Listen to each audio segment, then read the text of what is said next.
CM बोले तमिलनाडु सरकार सहयोग नहीं कर रही है। कल जब मैं नीतीश गर्ग के साथ लाइव बातचीत कर रहा था चेन्नई से, तो नीतीश भी यही कह रहे थे कि इतना वक्त लग रहा है एसआईटी को इस पूरी कार्रवाई। बहुत ही दुख के साथ एक बार फिर खबर की शुरुआत कर रहा हूं कि कप सिर्फ पीने के बाद नागपुर के अस्पताल में भर्ती 2 और बच्चों को बचाया नहीं जा सका। मध्य प्रदेश में बच्चों की मौत का आंकड़ा 23 हो चुका है। जब यह आंकड़ा बढ़ता है तो रोंगटे खड़े हो जाते हैं कि आज फिर किसी मां बाप को दुखी होना पड़ेगा। लेकिन मुख्यमंत्री डॉक्टर मोहन यादव पूरे मामले में बहुत संवेदनशील है। विस्तार न्यूज भी आपका अपना चैनल होने का धर्म निभा रहा है। विस्तार न्यूज के सहयोगी आपको सब कुछ बताने के लिए दिल्ली से भोपाल तक, भोपाल से छिंदवाड़ा तक, छिंदवाड़ा से नागपुर तक और नागपुर से तमिलनाडु तक हर जगह पहुंचे हैं, हर जगह पहुंचे हैं। पूरे मामले में क्या क्या अपडेट है सब कुछ विस्तार से आपको बता देता हूं, सब कुछ विस्तार से जान लीजिए। गुरुवार की सुबह नागपुर से एक और बुरी खबर आई। छिंदवाड़ा में कप सिरप पीने के बाद जिन 5 बच्चों का इलाज नागपुर में चल रहा था, उनमें से एक और बच्चे की मौत गुरुवार की सुबह हो गई। छिंदवाड़ा का मयंक सूर्यवंशी उन्हीं बच्चों में शामिल था जिन्होंने बीमार होने के बाद कोल्ड ड्रिप सिरप पिया था। शाम होते होते एक और बच्चे की मौत की बुरी खबर आती है। नागपुर में भर्ती 1 साल के गर्विक पवार को भी नहीं बचाया जा सका। दोपहर में ही मुख्यमंत्री ने गर्विक के परिजनों से मुलाकात की थी। गर्विक के परिवार वालों ने बच्चे के पोस्टमार्टम के लिए सहमति दे दी। मध्य प्रदेश से तमिलनाडु तक विस्तार न्यूज की खबर का असर लगातार जारी है। विस्तार न्यूज की खबर का संज्ञान लेते हुए तमिलनाडु ड्रग कंट्रोल डिपार्टमेंट ने 2 अधिकारियों को सस्पेंड किया है। अब जब विस्तार न्यूज लगातार सवाल पूछ रहा था, उसी तमिलनाडु में जाकर इन अधिकारियों पर आरोप है कि इन्होंने बिना जांच के इस जहरीले सिरप के बैच को क्लियरेंस दिया था। विस्तार न्यूज ने ही इस मुद्दे को सबसे पहले उठाया था। नागपुर में अभी भी 3 बच्चों का इलाज जारी है। तीनों बच्चे गंभीर हालत में हैं। इन बच्चों का हाल चाल जाने मध्य प्रदेश के मुखिया डॉक्टर मोहन यादव खुद नागपुर पहुंचे थे। नागपुर एम्स में पहुंचकर सीएम ने बच्चों का हाल जाना और उनके माता पिता से बात की। मुख्यमंत्री ने बच्चों के बेहतर इलाज के लिए डॉक्टरों को हर संभव प्रयास करने के निर्देश दिए। इस दौरान मुख्यमंत्री के साथ बीजेपी प्रदेश अध्यक्ष हेमंत खंडेलवाल और छिंदवाड़ा सांसद बंटी साहू भी मौजूद रहे। इधर राजधानी भोपाल में नागपुर रवाना होने से पहले मुख्यमंत्री ने एक बार फिर जिम्मेदारी स्वीकार की और कड़ी कार्रवाई की बात कही है। नागपुर पहुंचकर और नागपुर रवाना होने से पहले मुख्यमंत्री ने क्या क्या कहा है, आइए आपको सुना देता हूं, सुनिए। तुरंत एसआईटी का गठन किया था और आज मुझे जानकारी दी गई कि हमारी पुलिस ने न केवल तमिलनाडु के अंदर उस दवा निर्माता को पकड़ा है, दबोचा है, ये बात वो बताती है जिसके कारण से हमारी सरकार इन कामों के कारण जानी जाती है जो दक्षता के आधार पे होते हैं। दोषी कोई भी हो, हमारी सरकार उसको छोड़ेगी नहीं। जहाँ से मिलेगा वहाँ से पकड़ के लाएंगे, उसके खिलाफ कठोर कार्रवाई करेंगे। ये हमारी सरकार का हमारी अपनी साख भी है और यशस्वी प्रधानमंत्री के आशीर्वाद से ऐसे किसी गलत काम को हम बर्दाश्त करने वाले नहीं हैं। जहाँ जिस प्रकार से हमने प्रशासन को ताकीद किया है, नागपुर प्रशासन भी चिंता कर रहा है, एम्स के डॉक्टर भी चिंता कर रहे हैं। जितना जो बेहतर से बेहतर हो सकता है, हमने कहा किसी बात की आवश्यकता हो, यहाँ से कहीं ले जाके एयर एम्बुलेंस लगाना हो या कहीं भी, तो हमने कहा नहीं, जितना बेहतर हो सकता करे भी रहे और उम्मीद करेंगे कि जितना जल्दी अच्छे हो जाए, स्वस्थ हो जाए, सारी व्यवस्था सरकार के द्वारा से कर रहे हैं। मुख्यमंत्री ने रंगनाथन की गिरफ्तारी की भी बात की है। दरअसल ये सफलता मिली है तमिलनाडु में मध्य प्रदेश की एसआईटी टीम को। मध्य प्रदेश की एसआईटी ने 23 बच्चों की मौत के मुख्य आरोपी और सबसे बड़े गुनहगार और मौत का कप सिरप बनाने वाली कंपनी श्रीसन फार्मा के मालिक को गिरफ्तार कर लिया है। मध्य प्रदेश की एसआईटी ने बुधवार की रात छापा मारकर श्रीसन फार्मा के डायरेक्टर गोविंदन रंगनाथन को गिरफ्तार किया। गिरफ्तारी पर छिंदवाड़ा के एसपी का क्या कहना था, आइए ये भी सुना देता हूं, सुनिए। जो एसआईटी जो यहाँ से गई थी छिंदवाड़ा से, उसके द्वारा जो श्रीशान फार्मास्यूटिकल्स के जो मालिक हैं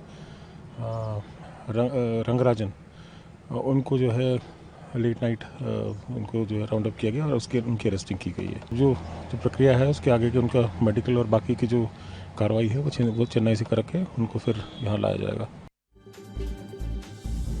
रंगनाथन के पास से एसआईटी ने कई महत्वपूर्ण दस्तावेज, दवाओं के सैंपल और कई रिकॉर्ड जब्त किए हैं। इसके पहले एसआईटी ने गोविंदन रंगनाथन पर 20,000 रुपए का इनाम घोषित किया था, लेकिन एसआईटी को खुफिया सूत्रों से जानकारी मिली कि रंगनाथन चेन्नई में ही छिपा हुआ, जिसके बाद देर रात रंगनाथन को गिरफ्तार किया गया। गिरफ्तारी के बाद एसआईटी ने रंगनाथन को चेन्नई कोर्ट में पेश किया और ट्रांजिट रिमांड की मांग की और मध्य प्रदेश की एसआईटी को रिमांड मिल भी गई है, यानी ये आरोपी मध्य प्रदेश आने वाला है। तमिलनाडु में भले ही मध्य प्रदेश की एसआईटी को बड़ी सफलता मिल गई हो, लेकिन इसमें तमिलनाडु की स्टालिन सरकार ने बिल्कुल सहयोग नहीं किया है।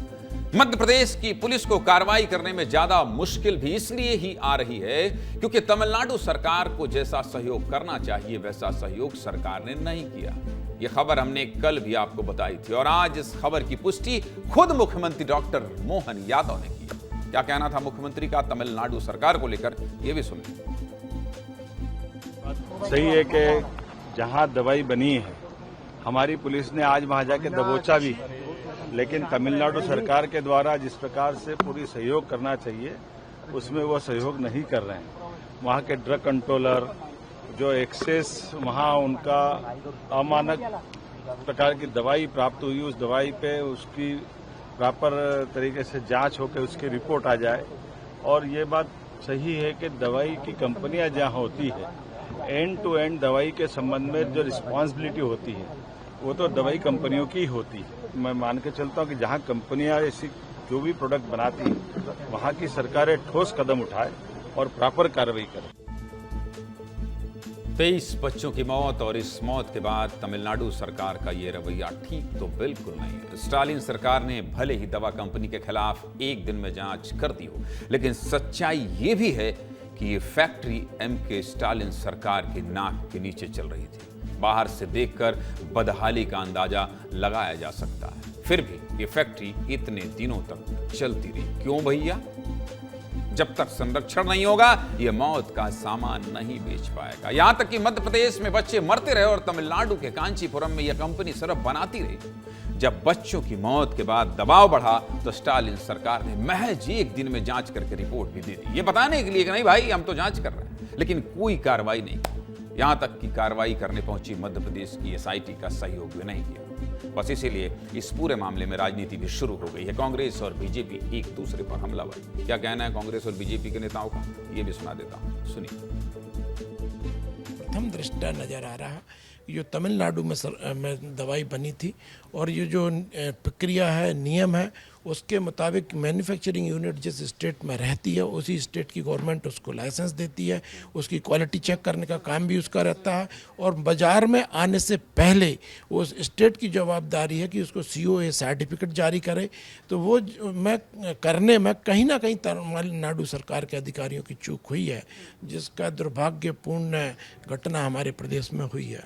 जिस दिन ये घटना हुई थी उस दिन उप मुख्यमंत्री जी स्वास्थ्य विभाग के, उन्होंने उस दिन क्लीन चिट दे दी थी। तमिलनाडु सरकार का जहाँ तक सवाल है, इसमें ये क्यों भूल जाते हो कि इसमें केंद्र सरकार की परमिशन भी लगती है कोई फार्मास्यूटिकल कंपनी। मंत्री जी नरेंद्र शिवाजी पटेल, चूक तो तमिलनाडु सरकार से हुई है, लेकिन आप भी कम नहीं चूके हैं। आपसे भी चूकों की जो चूक हुई है उसकी फहरिस्त है हमारे पास। खैर, कांग्रेस सरकार को घेरने के लिए सड़कों पर उतर गई। कप सिरप से हो रही बच्चों की मौत के मामले में कांग्रेस पार्टी ने राजधानी भोपाल की सड़कों पर मशाल जुलूस निकाला। जुलूस में मध्य प्रदेश कांग्रेस के अध्यक्ष जीतू पटवारी भी शामिल हुए। क्या कहना था जीतू पटवारी का, ये भी सुन लीजिए। हमारे मुख्यमंत्री ने स्वास्थ्य मंत्री से एक शब्द नहीं पूछा, इसका पाप उसके सर पे, उसका पाप उसके सर पे, एक दूसरे को दोषी ठहरा रहे हैं। मूल भावना है बच्चों की हत्यारी सरकार है और स्वास्थ्य मंत्री का इस्तीफा होना। किसी को भी गिरफ्तार करो, बच्चों की जान नहीं आ सकती, ये सरकार हत्यारी है। पूरे प्रदेश में जब तक स्वास्थ्य मंत्री इस्तीफा नहीं देगी कांग्रेस सड़क पर है। कांग्रेस लगातार स्वास्थ्य मंत्री का इस्तीफा मांग रही है, लेकिन इस समय सबसे ज्यादा अगर कहीं हलचल है तो वो चेन्नई में है। इसलिए सीधे चेन्नई ले चलूंगा आपको और चेन्नई में मेरे सहयोगी नीतीश गर्ग हैं। नीतीश कार से ही नहीं उतर पा रहे हैं, या तो सफर कर रहे हैं, या तो कोर्ट में हैं, या तो फिर रंगनाथन को पकड़ने की कोशिश कर रहे हैं। और अभी कहां जा रहे हैं नीतीश, क्या चेज कर रहे हैं, सबसे पहले विस्तार न्यूज आपको यहां से बहुत प्रेम लुटाता है, आपको धन्यवाद भी ज्ञापित करता है नीतीश, क्योंकि कल आपने वो बात बता दी थी जो आज यहां मुख्यमंत्री डॉक्टर मोहन यादव ने कही है कि तमिलनाडु सरकार सहयोग नहीं कर रही है। इसके लिए आपको शानदार ग्राउंड रिपोर्टिंग के लिए मैं बहुत बहुत धन्यवाद देता हूं। दूसरी बात, आप अभी कहां जा रहे हैं और आज दिन भर का क्या अपडेट रहा है, विस्तार से विस्तार न्यूज के दर्शकों को बता दीजिए। 23 बच्चियों के मौत का सवाल है नीतीश गर्ग। बिल्कुल ज्ञानेंद्र जी, बड़ा ही भावुक क्षण है। एक छोटी सी खुशी है कि आज मध्य प्रदेश में वो जिम्मेदार शख्स पहुंच रहा है ट्रांजिट रिमांड के जरिए।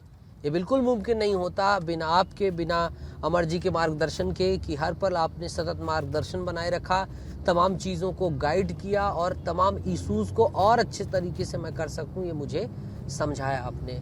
अब जैसा कि आपने पूछा है कि मैं कहाँ जा रहा हूँ, तो दुर्गेश मेरे सहयोगी तस्वीर दिखाएंगे। विस्तार न्यूज़ मध्य प्रदेश का एकमात्र वो चैनल जो 23 बच्चों के जान की इंसाफ की लड़ाई को लड़ रहा है, वो इस वक्त एयरपोर्ट टर्मिनल में एंटर कर रहा है, ताकि अगर इस वक्त प्रयास किए जा रहे हों उस शख्स को, उस जिम्मेदार को, के रंगनाथन को लाने के, तो हम वो दिखा सकें। बहरहाल इसके बाद ज्ञानेंद्र जी, जो आपने पूछा है कि अपडेट बताइए, देखिए आपकी खबर, आप जो लगातार सवाल खड़े कर रहे थे, आप जो लगातार चिंताएं व्यक्त कर रहे थे, आप जो 44 पन्नों की रिपोर्ट दिखा रहे थे, थोड़ा सा संतोष है कि उसका आज असर हुआ है। हालांकि आपने बड़े गंभीर मुद्दे उठाए स्टालिन सरकार पर, उस पर मैं आऊँगा। उससे पहले मैं बता दूं, 2 लोगों को जो ड्रग डिपार्टमेंट के थे, उनको जो है उन ड्रग डिपार्टमेंट को उनको निलंबित कर दिया गया है। इसके साथ ही ज्ञानेंद्र जी, 2 और लोगों से, जो फार्मासिस्ट थे, इसके साथ जो एक शख्स और था, उनको जो है उनसे भी पूछताछ की गई है। आने वाले समय में जिस तरीके से मुख्यमंत्री डॉक्टर मोहन यादव ने कहा है कि हम कटिबद्ध हैं, ये हमारा फर्ज है और प्रधानमंत्री के मार्गदर्शन में हम ऐसी चीज़ों को बर्दाश्त नहीं करेंगे, तो आने वाले समय में कुछ और गिरफ्तारी हो तो चौंकने वाली बात नहीं होगी। मशक्कतें थी, मुश्किलें थी, 4 फर्जी ठिकाने हम पहुंचे, लेकिन जो है हर जगह जहां पर जाते थे तो कहीं सूनी रोड, कहीं बनती हुई बिल्डिंग, ये सारी चीजें जो है मिल जाती थी। यानी देखिए किस नीतीश, आप एयरपोर्ट पहुंचने की कोशिश कीजिए, एयरपोर्ट पहुंचिए, और अगर एयरपोर्ट के रास्ते कुछ एक्सक्लूसिव तस्वीर मिले आपको तो अभी 8 से 9 और 9 से 10 आप बताइएगा, हम एक बार फिर आपसे जुड़ेंगे। बहुत बहुत धन्यवाद आपका और दुर्गेश का इस ग्राउंड रिपोर्ट के लिए, बहुत बहुत धन्यवाद।